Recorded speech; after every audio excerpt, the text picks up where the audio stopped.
అహ్మదాబాద్ విమాన ప్రమాద ఘటనపై విచారణ స్పీడప్ చేశారు అధికారులు. ప్రమాదానికి అసలు కారణం తెలుసుకునే ప్రయత్నం చేస్తున్నారు. టేక్ ఆఫ్ అయిన కొన్ని నిమిషాలకి విమానం కుప్పకూలింది. ఈ ఘటనలో మొత్తం 265 మంది ప్రాణాలు కోల్పోయారు. ఈ ప్రమాదంపై తీవ్ర దిగ్భ్రాంతి వ్యక్తం చేసిన ప్రధానమంత్రి నరేంద్ర మోదీ ఘటనా స్థలానికి వెళ్లి అక్కడ పరిస్థితిని పరిశీలించారు. ప్రమాద వివరాలను అధికారుల నుంచి అడిగి తెలుసుకున్నారు.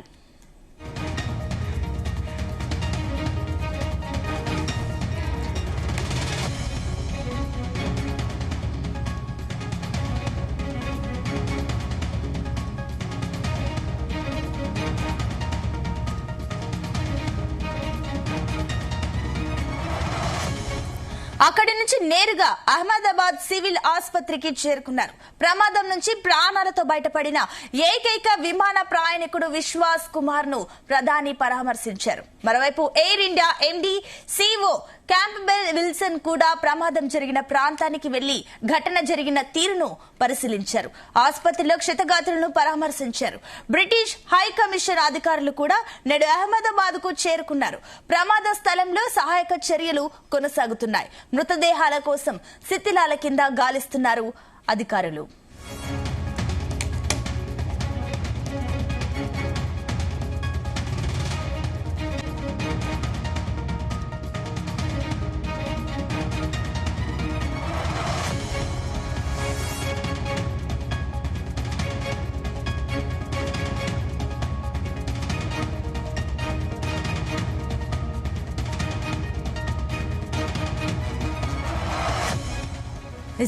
ఏదైతే ఎయిర్ ఇండియా ప్రమాద ఘటనకు సంబంధించి అక్కడ ప్రధాని నరేంద్ర మోదీ కూడా వెళ్లి అక్కడ పరిస్థితిని సిచ్యువేషన్ అర్థం చేసుకుంటున్నారు. దీనికి సంబంధించి మరిన్ని డీటెయిల్స్ మా bureau chief crime bureau chief Raviteja అందిస్తారు. రవితేజ, అహ్మదాబాద్ విమాన ప్రమాదంపై దర్యాప్తును వేగవంతం చేశారు. ఇప్పుడు దేశ ప్రజలందరూ కూడా ఫ్లైట్ ఎక్కాలంటే భయపడాల్సినటువంటి పరిస్థితి. దేని కారణంగా ఈ ప్రమాదం జరిగింది? సాంకేతిక లోపమా, మానవ తప్పిదాలా? అక్కడ ఏటీసీ కమ్యూనికేషన్ సరిగ్గా ప్రాపర్గా రెస్పాండ్ అవ్వకపోవడంతో ఈ ప్రమాదం జరిగింది అనే దానిపై కూడా దర్యాప్తు సంస్థలు, రాష్ట్ర ప్రభుత్వం, కేంద్ర ప్రభుత్వాలు ఈ విషయాన్ని భారత ప్రజలందరూ కూడా తెలిసే విధంగా అక్కడ ఏం జరిగింది అనే దానిపై కూడా వాస్తవాలన్నీ కూడా వెనక్కి తీయాలి. దానికోసమే ప్రత్యేక దర్యాప్తు సంస్థలు ఈ విమాన ప్రమాదానికి సంబంధించి టీమ్స్ ని ఏర్పాటు చేసి టెక్నికల్ టీమ్స్, సైంటిఫిక్ టీమ్స్, ఇటు విమానాశ్రయానికి సంబంధించినటువంటి నిపుణులందరూ కూడా అక్కడికి చేరుకొని అక్కడ శాంపుల్స్ అన్ని కూడా సేకరించి ఏ వైపు నుంచి ఏ ప్రమాదం జరిగితే ఎలాంటి పరిస్థితి నెలకొంటుంది అనే దానిపై కూడా అన్ని వైపుల నుంచి కూడా అనాలిసిస్ చేసుకొని ఆ వివరాలన్నీ కూడా తయారు చేయబోతా ఉన్నారు. రిపోర్ట్ రూపంలో ఇది రాష్ట్ర, కేంద్ర ప్రభుత్వాలకి సమర్పించబోతా ఉన్నారు. సాధారణంగా ఒక విమాన ప్రమాదం జరిగితే టెక్నికల్ ప్రాబ్లం అయితే ఎలా కుప్పగూలుతుంది, మానవ తప్పిదాలు అయితే ఎలా కుప్పగూలుతుంది, దీంట్లో ఏదైనా కమ్యూనికేషన్ లోపం, సిగ్నలింగ్ వ్యవస్థలో ఏదైనా లోపం సంభవించినప్పుడు ఈ ప్రమాదాన్ని ఎలా గ్రహించాలి, ఎలా గ్రహించకుండా ఈ ప్రమాదాలు జరుగుతాయి అన్నట్టు వాటిపై కూడా ఈ కంటిన్యూగా అనాలిసిస్ కొనసాగుతా ఉన్నాయి. ఇంతకుముందే ప్రధాని నరేంద్ర మోడీ అక్కడికి చేరుకొని ఆ పరిసర ప్రాంతాలన్నింటినీ కూడా పరిశీలించి దీంట్లో ఇంకెవరైనా కొన ఊపిరితో ఉన్నారా, ఇంకెవరైనా ప్రాణాలు కోల్పోకుండా బ్రతికి ఉన్నారనే దానిపై కూడా పూర్తి వివరాలను కూడా ఆరా తీశారు. మొత్తం 242 మంది ప్రయాణికులు, దాంట్లో ఉన్నటువంటి ఎయిర్ ఇండియా సిబ్బంది, ఎయిర్ హోస్టెస్, 2 పైలట్స్, ఆ వివరాలన్నీ కూడా ప్రధాని నరేంద్ర మోడీ నేరుగా అక్కడ ఆసుపత్రికి వెళ్లి అక్కడ సిచ్యువేషన్ ని పరిశీలించి దీనిపైన ఇమీడియట్ గా నివేదిక సమర్పించాలి. ఏం జరిగిందనే ఒక తప్పిదాలన్నీ కూడా వెనక్కి తీయాలంటూ కూడా ఇప్పటికే వచ్చినట్టుగా తెలుస్తోంది. ఇప్పుడు ఈ ప్రమాదానికి సంబంధించి దర్యాప్తులో చాలా అంశాలు, అనుమానాలు వ్యక్తం అవుతా ఉన్నాయి. టేక్ ఆఫ్ అయినటువంటి కొద్ది సెకండ్స్ కే ఈ విమానం ఈ స్థాయిలో పడిపోవడాన్ని చూస్తూ ఉంటుంటే ఏవైనా సడన్ గా పక్షులు అడ్డు రావడం కారణంగా ఈ ప్రమాదం ఏదైనా జరిగి ఉండవచ్చు అనేది కూడా మొదట ఈ అంచనా వేశారు. ఒక వందలాది పక్షులన్నీ కూడా గాల్లో ఎగిరేటువంటి విమానానికి ఎదురుగా వచ్చి ఆ రైట్ సైడ్, లెఫ్ట్ సైడ్ లో ఉన్నటువంటి ఆ వింగ్స్ లో ఇరుక్కున్న లేదా పైలట్ ఉన్నటువంటి ముందు భాగంలో ఆ పక్షులు ఒక్కసారిగా వచ్చి ఢీకొట్టిన చాలా అరుదైనటువంటి సందర్భంలో ఈ ప్లేన్ క్రాష్ అయ్యేటువంటి అవకాశం ఉంటుంది. కానీ నిన్న జరిగినటువంటి అహ్మదాబాద్ ఘటనలో పక్షులు మాత్రం ఢీకొనలేదు అంటూ మాత్రం ఒక స్పష్టతకు రావడం జరిగింది. ఆ తర్వాత వాతావరణ లోపం ఏదైనా సమీపించడంతో ఈ ప్రమాదం జరిగి ఉండవచ్చు అనే దానిపై కూడా మొదట కొన్ని ఊహాగానాలు ప్రచారం జరిగాయి. వాతావరణం కూడా సరిగ్గానే ఉంది, పక్షులతో ఏదైనా ప్రమాదం జరిగిందా అనే దానిపై కూడా దీనిపైన ఇప్పటికే విచారణ జరిపారు. పక్షుల కారణంగా కూడా ఈ ప్రమాదం జరగలేదు అనేది కూడా ఒక నిర్ధారణకు రావడం జరిగింది. ఆ తర్వాత టెక్నికల్ సైంటిఫిక్ లోపాల కారణంగా ఇదేదైనా ప్రమాదం జరిగి ఉండవచ్చు అనే దానిపై కూడా ఏదైతే ప్రతి ప్లేన్లో ప్రతి ఎయిర్ క్రాఫ్ట్లో 2 చొప్పున ఇంజన్లని ఎమర్జెన్సీ కోసం ఎక్కువగా ఉపయోగిస్తూ ఉంటారు. ప్రతి ఫ్లైట్లో ఒక ఇంజన్ పై ఈ ఫ్లైట్ రన్ అవుతున్నప్పుడు గాల్లో ఉండగా ఆ ఫెయిల్యూర్ కారణంగా ఉండడంతో రెండో ఇంజన్ ఆటోమేటిక్గా ఆన్ అయ్యి ఎక్కడ కూడా ప్రమాదం జరగకుండా సేఫ్గా ల్యాండ్ అయ్యే విధంగా ప్రతి ఫ్లైట్లో 2 ఇంజన్లని అమర్చుకొని ఈ ఫ్లైట్స్ ఎక్కువగా ఈ ట్రావెలింగ్స్ కొనసాగుతూ ఉంటాయి. ఇప్పుడు అహ్మదాబాద్ ఎయిర్ ఇండియాకు సంబంధించినటువంటి ఈ విమానంలో కూడా 2 ఇంజన్లు ఉన్నాయి. 2 ఇంజన్లు ఉన్నాక కూడా ఈ ప్రమాదం ఎలా జరిగింది అనే దానిపై కూడా నిపుణులన్నీ కూడా ఆ వివరాలన్నీ కూడా బయటకు తీస్తూ ఉన్నారు. ఇప్పుడు కీలకంగా దీంట్లో వారు మాట్లాడుకున్నటువంటి సంభాషణ ఎలా జరిగింది, ఎంతసేపు జరిగింది, ఎంతసేపటి తర్వాత సంభాషణ కట్ అయింది అనే దానిపై కూడా ఇప్పుడు కీలకంగా మారినటువంటి అంశం బ్లాక్ బాక్స్. ఈ బ్లాక్ బాక్స్ ప్రతిదీ కూడా విమానం టేక్ ఆఫ్ అయినప్పటి నుంచి ల్యాండింగ్ అయ్యేంత వరకు కూడా ఆ బ్లాక్ బాక్స్ లో ఇటు పైలట్, కో పైలట్, లోపల ఉన్నటువంటి ఎయిర్ హోస్టెస్, అక్కడ ఏదైతే ఎయిర్పోర్ట్ లో టేక్ ఆఫ్ అయినటువంటి ఆ కమ్యూనికేషన్ ఏటీసీ సెంటర్ నుంచి వచ్చేటువంటి మాట విధానాలు, ఇద్దరి మధ్యలో జరిగినటువంటి కన్వర్సేషన్స్ అంతా కూడా ఈ బ్లాక్ బాక్స్ లో రికార్డ్ అయి ఉంటుంది. సాధారణంగా ఈ బ్లాక్ బాక్స్ అనేది ప్రతి ప్లేన్ లో అమర్చి ఉంటారు, ప్రతి ఎయిర్ క్రాఫ్ట్ లో అమర్చి పెట్టి ఉంటారు. ఏదైనా ప్రమాదం జరిగినప్పుడు కమ్యూనికేషన్ కట్ అయినటువంటి లోపంగా ఇది జరిగిందా, అప్పటికి ఏటీసీ నుంచి ఆ సమాచారం పైలట్ కి చేరిందా లేదా, పైలట్ కి సరైనటువంటి రిప్లై ఇచ్చాడా లేదా, దాన్ని పూర్తిగా కంట్రోల్ చేసేటువంటి ప్రయత్నం చేశాడా లేదా ఫ్లైట్ అనే దానిపై కూడా పూర్తి సంభాషణలు ఈ బ్లాక్ బాక్స్ లో ఏర్పాటు చేసి ఉంటుంది. ఆ బ్లాక్ బాక్స్ లో కాక్పిట్ వాయిస్ ద్వారా ఇదంతా కూడా ఎప్పటికప్పుడు రికార్డ్ అయ్యి అది స్టోరేజ్ లో ఉంటుంది. ఈ బ్లాక్ బాక్స్ కనిపించకుండా మాయమయ్యేటువంటి అవకాశాలు చాలా తక్కువ సందర్భాలు, చాలా హై పొజిషన్ లో ఉన్నప్పుడు, ఆకాశానికి పైన ఉన్నప్పుడు ఏదైనా అనుకోకుండా ప్రమాదం జరిగి ఫ్లైట్ క్రష్ అయినప్పుడు పడిపోతే ఈ బ్లాక్ బాక్స్ దొరకడం చాలా కష్టంగా ఉంటుంది. కానీ అహ్మదాబాద్ జరిగినటువంటి ఘటన ఎయిర్పోర్ట్ కి కొద్ది మీటర్ల సమీపంలోనే జరిగింది. అది మానవులు ఎక్కువగా పబ్లిక్ ఉండేటువంటి ప్రాంతాల పైన పడింది కాబట్టి ఈజీగా ఆ బ్లాక్ బాక్స్ నుంచి ఇదంతా కూడా రికవరీ చేసేటువంటి అవకాశం ఉంటుంది. డిఎఫ్డిఆర్ ద్వారా కోడింగ్ చేసి ఇటు పైలట్ మాట్లాడినటువంటి సంభాషణ కానీ, అటు ఏటీసీ ద్వారా వచ్చినటువంటి సంభాషణలు కానీ ఈ డిఎఫ్డిఆర్ ద్వారా కోడింగ్ చేసి ఏం జరిగింది సంభాషణ అంటూ కూడా ఆ వివరాలన్నీ కూడా సేకరించి ఈజీగా 90% వరకు ఈ బ్లాక్ బాక్స్ లభించింది నిపుణులకు అంటే డిఎఫ్డిఆర్ ద్వారా కోడింగ్ చేసి ఆ జరిగినటువంటి సంభాషణ అంతా కూడా బయటికి తీసి ఆ సంభాషణలో ముందుగానే ఈ ప్రమాదం పొంచి ఉంది, ఈ టైంలో టేక్ ఆఫ్ చేయకండి అంటూ కూడా పైలట్ కి సమాచారం ఇచ్చే ప్రయత్నం చేసినా అది సిగ్నలింగ్ ప్రాబ్లం, పైలట్ కి అది రిసీవ్ అవ్వకపోవడం కారణంగా టైం ప్రకారంగా తాను టేక్ ఆఫ్ చేయడంతో ఈ ప్రమాదం జరిగింది అనే దానిపై కూడా ఈ బ్లాక్ బాక్స్ లో ఉన్నటువంటి ఆ స్టోరేజ్ అంతా కూడా బయటికి తీసి దాన్ని కోడింగ్ చేసి ఆ సంభాషణ మొత్తం విన్నట్టయితే ఈజీగా ఈ ప్రమాదం ఎలా జరిగింది అంటూ కూడా 90% ఈ కేసు రిసాల్వ్ అయ్యేటువంటి అవకాశం కనబడతా ఉంది. ఇప్పటికే ఈ ప్రమాదాలపైన air accident investigation board, DGCA నిపుణులంతా కూడా ఈ ప్రమాదాలు జరిగినప్పుడు వారికి ఉన్నటువంటి అనుభవం, పరిజ్ఞానంతో అనాలిసిస్ చేసి ఏ కారణంగా ఈ ప్రమాదం జరిగింది అనే దానిపై కూడా ఆ అనాలిసిస్ ప్రకారంగా ఆ వివరాలన్నీ కూడా బయటకు తీసేటువంటి అవకాశం ఉంది. మొత్తం 242 మంది భారతీయులు ఉన్నారు, బ్రిటిషియర్స్ ఉన్నారు, ఇతర దేశస్తులు ఉన్నారు, దాంట్లో చిన్నారులు ఉన్నారు, 13 మంది శిశువులు ఉన్నారు. ఈ టేక్ ఆఫ్ అయినటువంటి కొన్ని సెకండ్స్కే ఈ ఫ్లైట్ పడిపోవడం వెనుక ముందుగా ఉగ్రకుట్ర ఏదైనా దాగి ఉన్నా అనే ఒక కోణంలో కూడా దర్యాప్తు చేపడతా ఉన్నారు. పక్షుల ద్వారా ప్రమాదం జరిగి ఉండొచ్చు అనే దానిపై కూడా ఒక నిర్ధారించేటువంటి ప్రయత్నాలు చేస్తూ ఉన్నారు. వాతావరణం, టెక్నికల్ ఇష్యూస్, మానవ తప్పిదాలు లేదా టెక్నికల్ ఇష్యూస్ ద్వారా ఈ ప్రమాదం జరిగిందా అనే దానిపై కూడా ఇన్వెస్టిగేషన్ టీమ్స్ ఆ వివరాలన్నీ కూడా బయటికి తీసి త్వరలో ఈ ప్రమాదానికి గల వివరాలు ఏమై ఉండవచ్చు అనే దానిపై కూడా అటు ఎయిర్ ఏషియా తరపున అఫీషియల్ గా ప్రకటించాల్సి ఉంటుంది, ఇటు విమాన శాఖ ద్వారా ఆ వివరాలన్నీ కూడా తెలియజేయాల్సి ఉంటుంది. భారత ప్రజలందరూ ఇప్పుడు విమానాలు ఎక్కాలంటే భయపడాల్సినటువంటి పరిస్థితి. ఈ మెయింటెనెన్స్ సరిగ్గా లేకపోవడము, ఫిట్నెస్ సరిగ్గా లేకపోవడము, ఒక విమానం టేక్ ఆఫ్ అవుతుంది అంటే ఆ ఇంజనీర్లంతా కూడా ఆ అన్ని వైపుల నుంచి కూడా ప్రతి పార్ట్ ని పరిశీలించి వాళ్ళు సర్టిఫైడ్ చేసి క్లియరెన్స్ ఇస్తే తప్ప ఆ విమానం అక్కడి నుంచి కూడా టేక్ ఆఫ్ అవ్వదు. ఈ ఎయిర్ ఏషియా, ఎయిర్ ఇండియాకి సంబంధించినటువంటి నిన్న విమాన ప్రమాదం జరిగినప్పుడు ఇంజనీర్లంతా కూడా ఈ సాంకేతిక లోపాలని పరిశీలించలేదా?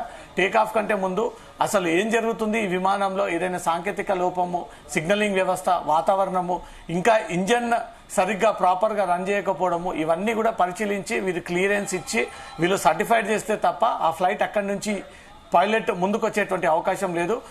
టేకాఫ్ అయినటువంటి కొన్ని సెకండ్స్కే ఈ ప్రమాదం జరిగి ఉంది కాబట్టి ఇక్కడ టెక్నికల్ ఇష్యూవా, మానవ తప్పిదాల, సిగ్నలింగ్ లోపమా, ఏటీసీ ద్వారా వచ్చేటువంటి కమ్యూనికేషన్ లో ఇటు పైలట్ కి అటు ఏటీసీ అధికారులకు లోపించినటువంటి సమన్వయంతో ఈ ప్రమాదం జరిగింది అనే దానిపై కూడా ఇన్వెస్టిగేషన్ టీమ్స్ ఈ వివరాలన్నీ కూడా నివేదిక రూపంలో కేంద్ర ప్రభుత్వానికి సమర్పించిన తర్వాత విదేశాంగ శాఖ ఇటు కేంద్ర ప్రభుత్వం దీనికి సంబంధించినటువంటి క్లియర్ కట్ గా ఏ కారణంతో ఈ ప్రమాదం జరిగింది అంటే కూడా త్వరలో ఆ వివరాలన్నీ కూడా మీడియా ముందు వెల్లడించేటువంటి అవకాశం ఉంది. సునీత, అయితే రవితేజ, మీరు అన్నట్లో కూడా ఈ యాక్సిడెంట్ కి సంబంధించి చాలా అనుమానాలు ఉన్నాయి. అండ్ ఇంకొకటి కూడా, ఈ ఏదైతే ప్రమాదం జరగకంటే ముందుగా ఆ విమానం కెప్టెన్ కి సంబంధించి ఆయన చివరిగా మెసేజ్ ఏమైనా ఇచ్చారా? ఇప్పుడు పైలట్ నిర్లక్ష్యం ఏదైనా ఉందా? అనుభవం లేనటువంటి ఒక పైలట్ ఈ ఎయిర్ క్రాఫ్ట్ ని డ్రైవ్ చేయడం కారణంగానే ఈ ప్రమాదం జరిగి ఉందా అంటూ కూడా ముందుగా కొన్ని అనుమానాలు వ్యక్తమయ్యాయి. కానీ ఆ పైలట్ కి అత్యాధునిక అనుభవం ఉంది, చాలా సీనియర్ పైలట్ అతను, చాలా విదేశాలకు అతను సొంతంగా ఫ్లైట్ డ్రైవ్ చేసినటువంటి అనుభవం ఉన్నటువంటి వ్యక్తి. ఇటు పైలట్ లోపం లేదు అంటూ మాత్రం క్లియర్ గా ఆ విషయాన్ని తెలియజేశారు. వాతావరణం లోపం ఏదైనా ఉందా అంటే వాతావరణం లోపం కూడా లేదు అంటూ కూడా దీనిపైన ఒక స్పష్టత ఇవ్వడం జరిగింది. లేదా పక్షుల ద్వారా అనుకోకుండా జరిగినటువంటి ప్రమాదమా అనే దీనిపై కూడా రివ్యూ చేశారు. ఆ టైంలో ఎక్కడ కూడా వందలాది పక్షులు ఒక్కసారిగా ఈ విమానం బయలుదేరినటువంటి టైంలో వచ్చి ఢీకొన్నటువంటి పరిస్థితి లేదు. ఈ మూడు కారణాలు కానప్పటికీ ఇంకో కారణం ఏదైనా బలంగా ఉండొచ్చు. ఒకటి టెక్నికల్ ప్రాబ్లం అయి ఉండాలి, పైలట్ నిర్లక్ష్యం అనేది లేదని చెప్తా ఉన్నారు. ఈ ఇంజన్ సరిగ్గా ప్రాపర్ గా రన్ చేయకపోవడము, అది అనుకున్న టైంలో గాలిలో ఎగిరేటప్పుడు ఇంజన్ సహకరించకపోవడంతో అమాంతరం ఒక్కసారిగా వచ్చి ఆ విమానం కుప్పకూలిందా అనే దానిపై కూడా ఈ కోణంలో రివ్యూ జరుపుతా ఉన్నారు. తర్వాత భారత్ పై అతిపెద్ద ఉగ్రవాద కుట్ర ఏదైనా జరిగి ఉండవచ్చు అనే అనుమానాలు కూడా వ్యక్తం అవుతా ఉన్నాయి. దీనిపైన మాజీ సిఐఏ ఏజెంట్ షెరంట్ అడ్మనమ్స్ ఒక ట్వీట్ కూడా చేయడం జరిగింది. అహ్మదాబాద్ విమాన ప్రమాదంలో అనేక అనుమానాలు ఉన్నాయి, ఈ అనుమానాలపై కూడా విచారణ జరిపించాలంటూ కూడా సారాహ్ అడ్మన్స్ ఈ ట్వీట్ చేయడం ఇప్పుడు తీవ్ర కలకలం రేపుతా ఉంది. ఇతను మాజీ సిఐఏ ఏజెంట్.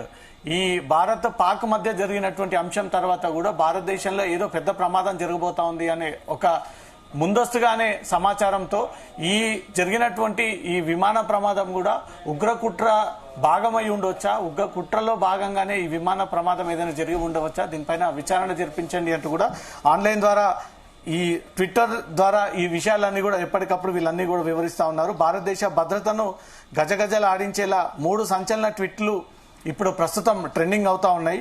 ఆ వెంటనే జరిగినటువంటి ఘోర విమాన ప్రమాద దేశవ్యాప్తంగా భయాందోళనను కలిగిస్తా ఉన్నాయి. అమెరికా మాజీ సిఐఏ ఏజెంట్ గా ఉన్నటువంటి సారా అడ్మన్స్ చేసినటువంటి ట్వీట్ లో భారత్ పై చరిత్రాత్మక పెద్ద ఉగ్రకుట్ర దాడి ఒకటి ఆఫ్ఘనిస్తాన్ లో ప్రణాళిక రూపంలో సిద్ధమవుతోంది అని కూడా వెల్లడించడంతో ఇప్పుడు తీవ్ర కలకలం రేపుతా ఉంది. ఉగ్రవాద కుట్రలో భాగంగా జరిగినటువంటి ప్రమాదం అనే దానిపై కూడా కొన్ని అనుమానాలు ఉన్నాయి. దీనిపైన గతంలో ఉన్నటువంటి నిపుణులు, అనుభవస్తులందరూ కూడా కొన్ని అనుమానాలు వ్యక్తం చేస్తూ ఆన్లైన్ ద్వారా భారత ప్రభుత్వానికి ఆ విషయాన్ని తెలియజేస్తూ ఆ కోణంలో కూడా ఈ కేసుని విచారణ జరిపించాలంటూ మాత్రం ఈ ట్వీట్లు చేయడం జరుగుతూ ఉంది. ఇప్పుడు జరుగుతున్నటువంటి అనాలిసిస్ ప్రకారంగా, నిపుణుల యొక్క అంచనా ప్రకారంగా కేసు దర్యాప్తులో భాగంగా 3 అంశాలు క్లియర్ గా అయితే తేల్చేశారు. ఒకటి, పక్షుల ద్వారా జరిగినటువంటి ప్రమాదం కాదు, వాతావరణ లోపం కాదు, సాంకేతిక లోపమా, దీంట్లో పైలట్ నిర్లక్ష్యం అనే దానిపై కూడా కొంత కన్ఫ్యూజన్ ఏర్పడింది. కాబట్టి ఈ 3 విషయాలపై క్లారిటీ ఇచ్చారు. ఈ ఏటీసీ నుంచి ఇచ్చినటువంటి పైలట్ కమ్యూనికేషన్ సంబంధించి ఆ బ్లాక్ బాక్స్ లో ఉన్నటువంటి ఆ రికార్డింగ్స్ అంతా కూడా ఈ రోజు సాయంత్రం లోపు బయటికి తీసి దాన్ని డీకోడ్ చేసి ఆ వాయిస్ అంతా కూడా బయటికి తీసి ఇటు ఏటీసీ నుంచి ఇచ్చేటువంటి సమాచారం, ఇటు పైలట్ ద్వారా ఇచ్చేటువంటి సమాచారాన్ని రెండింటిని కూడా డీకోడ్ చేసి ఈ కేసుకు సంబంధించి ఈ రోజు సాయంత్రం లోపు ఒక క్లారిటీ వచ్చేటువంటి ఛాన్స్ ఉంది. సునీత, అయితే రవితేజ, ఇప్పుడు ఈ బ్లాక్ బాక్స్ రికవరీ కంటే ముందుగా కూడా అంతకంటే ఇప్పుడు అటు కేంద్ర మంత్రి అమిత్ షా కానివ్వండి, ప్రధాని మోదీ కూడా అటు ఏదైతే యాక్సిడెంట్ జరిగిన ప్లేస్ కి వెళ్లి కూడా చూడడం జరిగింది. కాబట్టి ఆ బాధిత కుటుంబాలకు ఇప్పుడు ఎలాంటి రికవరీ చేయబోతుంది? ప్రమాదం జరిగిన తర్వాత దీంట్లో చిక్కుకున్నటువంటి ఈ ప్యాసింజర్లందరినీ కూడా కాపాడేటువంటి ప్రయత్నాలు జరిగాయి. ఫైర్ టెండర్స్ మొదట ఘటనా స్థలానికి లోకల్ పోలీసులు అక్కడ ఉన్నటువంటి అన్ని రెస్క్యూ టీమ్స్ అంతా కూడా ఆ ప్రాంతానికి చేరుకొని ఈ ఫ్లైట్ లో చిక్కుకున్నటువంటి ప్యాసింజర్లంతా కూడా ఒక్కరొక్కరిగా బయటికి తీసి అక్కడి నుంచి కూడా దగ్గర ఆసుపత్రికి తరలించారు. అక్కడే కొంతమంది సజీవ దహనం అయిపోయి ఉండడము, కొంతమంది మృతులని గుర్తుపట్టలేనటువంటి పరిస్థితిలో ఉండడము, వారి శరీరాలన్నీ కూడా పూర్తిగా కాలిపోయి 50-60% పైగా ఒంటిపై నిప్పులు పూర్తిగా కారిపోయి బర్న్ అయినటువంటి పరిస్థితిలో ఉన్నారు. కాబట్టి ఇప్పటికీ ఈ 262 మంది ప్లస్ ఎయిర్ ఇండియా స్టాఫ్ తో కలిపి 262 మంది ఇప్పటికీ చనిపోయారన్నట్టు కూడా అఫీషియల్ గా ప్రకటించడం జరిగింది. దాంట్లో బీజేపీ మాజీ సీఎం ఉన్నారు, కొంతమంది పొలిటీషియన్స్ ఉన్నారు, ఇతర దేశస్తులు ఉన్నారు, బ్రిటిష్ దేశానికి చెందిన వారు ఉన్నారు, ఇంగ్లాండ్ ప్రాంతానికి చెందిన వారు, ఇతర దేశాలకు చెందిన వారు.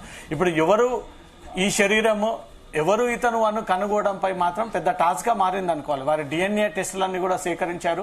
చనిపోయినటువంటి మృతదేహాల నుంచి తీసుకున్నటువంటి శాంపుల్స్, వారి కుటుంబం నుంచి సేకరించినటువంటి శాంపుల్స్ అన్ని కూడా తీసుకొని ఇది వారి డిఎన్ఏ అని రెక్టిఫై చేసి ఆ మృతదేహాలని వాళ్ళకి అప్పగించేటువంటి అవకాశం ఉంది. ఇది 2-3 రోజుల పాటు జరిగేటువంటి ప్రాసెస్ లా కనబడతా ఉంది. ఇప్పటికే ప్రధానమంత్రి ఆసుపత్రికి చేరుకున్నారు, జరిగినటువంటి ప్రమాద ఘటన స్థలానికి చేరుకున్నారు. అక్కడ ఉన్నటువంటి అధికార యంత్రాంగంతో మాట్లాడి దేని కారణంగా ఈ ప్రమాదం జరిగింది, ఇమీడియట్ గా ఇది తొందరలో తేల్చి భారత ప్రజలకు ఒక భరోసా ఇవ్వాలి, ధైర్యాన్ని కల్పించాలి. ఈ ఎయిర్ ద్వారా వెళ్లేటువంటి ప్యాసింజర్స్ అంతా కూడా భయపడాల్సినటువంటి పరిస్థితి ఏర్పడింది. అది కూడా గుజరాత్ లో జరిగినటువంటి ప్రాంతం కాబట్టి ప్రజలంతా కూడా ఉలిక్కి పడేటువంటి పరిస్థితి ఉంది. దీంతో అక్కడ ఏదైతే మెడికో సంబంధించినటువంటి ఆ హాస్టల్ పైన పడినటువంటి ఈ ప్లేన్ ఒకసారిగా మెడికోలు కూడా స్పాట్ లో చనిపోవడము, కొంతమంది ఆసుపత్రి పాలవ్వడము, మొత్తం ఈ సినారీలో ఈ ఘటనలో బతికింది ఒకే ఒక వ్యక్తి. ఆ ఒకే వ్యక్తిని కూడా నరేంద్ర మోడీ వెళ్లి పరిశీలించి ఆరోగ్య పరిస్థితి అడిగి తెలుసుకొని ఆ సమయంలో అతను ఏం చేస్తా ఉన్నాడు, ఎలా గ్రహించాడు, ఎలా ఎగ్జిట్ డోర్ నుంచి బయటపడ్డాడు, మిగతా వాళ్ళు ఏదైనా ఎగ్జిట్ డోర్ నుంచి వెళ్లేటువంటి ప్రయత్నాలు చేశారా అంటూ కూడా ఆ బ్రతుకున్నటువంటి వ్యక్తి ఆ ప్యాసింజర్ ద్వారా కూడా ఈ వివరాలన్నీ కూడా సేకరించేటువంటి ప్రయత్నాలు జరుపుతా ఉన్నారు. ఈ రోజు లేదా రేపు 24 గంటల్లో ఆ బ్లాక్ బాక్స్ ని రికవరీ చేసి ఆ కాక్పిట్ ద్వారా జరిగినటువంటి వాయిస్ రికార్డర్ అంతా కూడా బయటికి తీసి దాన్ని డీకోడ్ చేసి ఇద్దరి మధ్యలో జరిగినటువంటి సంభాషణ బయటికి తీస్తే ఈజీగా ఇది దేని కారణంగా జరిగిపోయింది ప్రమాదం అంటూ కూడా ఒక క్లారిటీ వచ్చేటువంటి ఛాన్స్ ఉంది. అయితే యాక్సిడెంట్ కంటే ముందుగా రవితేజ అటు కెప్టెన్ నుంచి మేడే కాల్ వెళ్ళినట్లుగా తెలుస్తుంది. ఏంటి ఒకవేళ ఎయిర్ ట్రాఫిక్ కంట్రోల్ దీనికి సంబంధించి ఏమైనా డీటెయిల్స్ అందించిందా, ఏమైనా మేడే కాల్స్ వచ్చాయా నిజంగానే? ఏటీసీ నుంచి ఈ వివరాలు బయటికి రావాల్సి ఉంది. అది బయటికి రావాలి అంటే బ్లాక్ బాక్స్ లో కాక్పిట్ ద్వారా రికార్డ్ అయినటువంటి ఆ కన్వర్సేషన్స్ అంతా కూడా ఇప్పుడు బయటికి రావాల్సినటువంటి అవసరం ఉంది. ఎందుకంటే ఇప్పుడు ఆ ప్రమాదానికి గురైనటువంటి పైలట్ లేడు, కో పైలట్ లేడు. ఇటు ఏటీసీ ద్వారా ఇచ్చినటువంటి కమ్యూనికేషన్ అధికారిని కూడా దర్యాప్తు సంస్థలు ఏం జరిగాయి అనే ఒక వివరాలు సేకరించారు. కానీ ఎవరైనా తన తప్పిదం లేదు అని తప్పించుకునేటువంటి ప్రయత్నాలు చేస్తారు. కాబట్టి ఏటీసీ ద్వారా ఆ ఇన్ఫర్మేషన్ ని పైలట్ కి ముందుగానే ఈ టైంలో టేక్ ఆఫ్ చేయకండి, వాతావరణం బాగాలేదు, ఇంజన్ లో టెక్నికల్ ఎర్రర్స్ కనిపిస్తా ఉన్నాయి అని ఈ విషయాన్ని ముందుగానే ఏటీసీ అధికార యంత్రాంగం అంతా కూడా పైలట్ కి చేరవేసేటువంటి ప్రయత్నం చేసిందా? ఆ సిగ్నలింగ్ వ్యవస్థ కారణంతో పైలట్ దాన్ని ముందుగానే గ్రహించకుండా యాస్టీజ్ ఆ టైం ప్రకారంగానే ఈ ఫ్లైట్ ని టేక్ ఆఫ్ చేయడంతో ఈ ప్రమాదం జరిగిందా? పైలట్ నిర్లక్ష్యం ఇక్కడ ఏదైనా ప్రదర్శించడంతో ఈ ప్రమాదం జరిగిందా అనే దానిపై కూడా కొన్ని అనుమానాలు ఉన్నాయి. పైలట్ కి అనుభవం ఉంది, సుదీర్ఘంగా ఎయిర్ పైలట్ గా పనిచేసినటువంటి చరిత్ర ఉన్నటువంటి వ్యక్తి, కొన్ని 1000 కిలోమీటర్ల వరకు డ్రైవ్ చేసి అనుభవం ఉన్నటువంటి వ్యక్తి ఈ ఫ్లైట్ ని టేక్ ఆఫ్ చేశాడు అనేది ఒక క్లారిటీ వచ్చింది. వాతావరణం లోపం లేదు, ఇక్కడ టెక్నికల్ ఇష్యూస్ ఏమైనా రైజ్ అయ్యాయా అనే దానిపై మాత్రం దీన్ని విచారణ జరపాల్సి ఉంటుంది.